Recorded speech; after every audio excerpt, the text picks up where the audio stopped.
తిడుతున్నాడు, ఆయన గురించి ఏం చెబుతారు? ఎస్, చూస్తాను నేను కూడా. నాకు కూడా చాలా బాధాకరం అనిపించింది. సో ప్రకాష్ రాజ్ గారు చెప్పాలంటే క్యారెక్టర్ పరంగా ఆయన సూపర్ ఆర్టిస్ట్ అనమాట. సో మన జనతా గ్యారేజ్లో ఒక డైలాగ్ ఉంటుంది.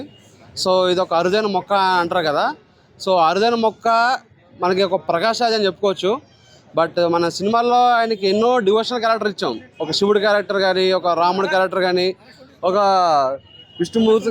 విష్ణుమూర్తి క్యారెక్టర్ కానీ ఇవ్వడం జరిగింది. బట్ ఆయనే ఇలాంటి దేవుడి క్యారెక్టర్లు చేసి మన దేవుడి తిట్టడం అనేది మన దౌర్భాగ్యం. సో ఇప్పుడు ఆయన తిట్టినా కూడా మన వాళ్ళు అనేది నెత్తిన పెట్టుకుంటారు. సో ఎగ్జాంపుల్ చూసుకుంటే కనుక ఆయనకు ఛాన్స్లు ఇవ్వద్దు అని చెప్పి రాజమౌళి గారు వారణాసిలో ఛాన్స్ ఇవ్వడం జరిగింది. సో అదొక పెద్ద డివోషనల్ మూవీ. సో అలాంటి డివోషనల్ మూవీ కూడా ప్రకాష్ రాజ్ గారు చేస్తున్నారంటే ఇక మన దౌర్భాగ్యం. సో ఆల్రెడీ మనకు సో కొంతమందికి క్రిస్టియానిటీ పిచ్ అనేది ఉంటుంది. ఎగ్జాంపుల్ చూసుకుంటే మనకి నాయన్ వేస్ట్ అని చెప్పి ఉన్నాడు.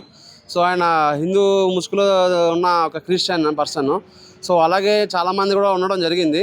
సో అలాగే ఈ ప్రకాష్ రాజ్ కూడా ఒక పర్సన్ అని చెప్పి చెప్పుకోవచ్చు అనమాట. అంటే ఈ అగ్ర మేధావుల కల్లా చర్చి ఫాదర్లు ఏమైనా చెబుతారా, లేదా బుక్కుల్లో ఏమైనా ఉందా సార్? రాముడు సీత మీదే పడుతున్నారు, దేని గురించి అంటారు? ఇలాంటి వాళ్ళు కొంతమందికి చిప్ అనేది కొంచెం మోకాల్లో ఉంటుంది. సో ప్రకాష్ రాజ్ గారు చాలా మంచి ఆర్టిస్టు. బట్ ఆయన కూడా ఇలా మాట్లాడడం అనేది కరెక్ట్ కాదు. ఎప్పుడు చూసినా కూడా బీజేపీకి కూడా వ్యతిరేకంగా మాట్లాడడం, ఇట్లా హిందూయిజంని ఇట్లా కించపరుస్తూ మాట్లాడడం అనేది కరెక్ట్ కాదు. సో దీని మీద వెంటనే మంచు విష్ణు గారు వెంటనే యాక్షన్ తీసుకుని ఆయన టాలీవుడ్లో నుంచి బ్యాన్ చేయడం కానీ, లేకుంటే కనుక తమిళనాడు చెన్నైలో క్రిస్టియన్ డైరెక్టర్స్ చాలామంది ఉన్నారు. సో ఆయన అక్కడికి పార్సల్ చేయడం అనేది కరెక్ట్ అని చెప్పి అనుకుంటున్నాను. అలాగే హిందూ సంఘం పెద్దలు ఎవరు స్పందించట్లే ఇట్లాంటి ఎదవలు మాట్లాడుతుంటే. ఈ వేళలో ఎట్లాంటి ఇంకా ఎదవలు తయారవుతున్నారు, దీని గురించి ఏమంటారు? సో మీరే చెప్పడం జరిగింది ఎదవలు అని చెప్పి. ఎదవల గురించి మనం పట్టించుకోవాల్సిన అవసరం లేదని చెప్పి నేను చెప్తున్నాను. సో పవన్ కళ్యాణ్ గారు స్పందిస్తే కనుక అది వేరేలా ఉంటుంది. ఎందుకంటే ఆయన లిల్లీపుట్ టైప్ అనమాట ప్రకాష్ రాజు. పవన్ కళ్యాణ్ రేంజ్ వేరు. సో ఇలాంటి లిల్లీపుట్లు పట్టించుకోవాల్సిన అవసరం పవన్ కళ్యాణ్ గారు లేదు.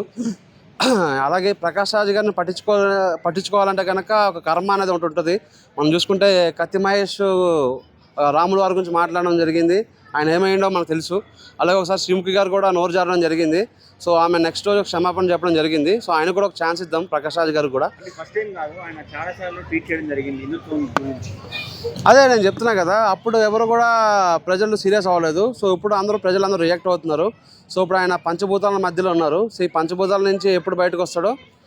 హిందుత్వం మీద కామెంట్ చేస్తే అనసూయ లాంటి వాళ్ళు, నాన్ వెజ్ లాంటి వాళ్ళు ఎందుకు మాట్లాడరు? ఆడవాళ్ళ బట్టల గురించి మాట్లాడే వాళ్ళు హిందుత్వం ఎందుకు మాట్లాడరు? సో నేను అదే చెప్తున్నా కదా, ఇలాంటి లిల్లీపుట్ల గురించి ఎవరి గురించి మాట్లాడే అలా అవకాశం వాళ్ళకి అవసరం లేదని చెప్పి నేను అనుకుంటున్నా. సో ప్రతిసారి మనకు ఒక ట్రెండింగ్ అనేది జరుగుతూ ఉంటుంది. సో అంత పెద్ద జగన్ గారు ఎప్పుడు కూడా మన వాళ్ళ గురించి మాట్లాడలేదు. సో ఈయనకి అంత అవసరం లేదని చెప్పి నేను అనుకుంటున్నా. సో కన్నడలో కావాలంటే కర్ణాటకలో పోయి మూవీస్ చేసుకోవాలని చెప్పి కోరుకుంటున్నాను.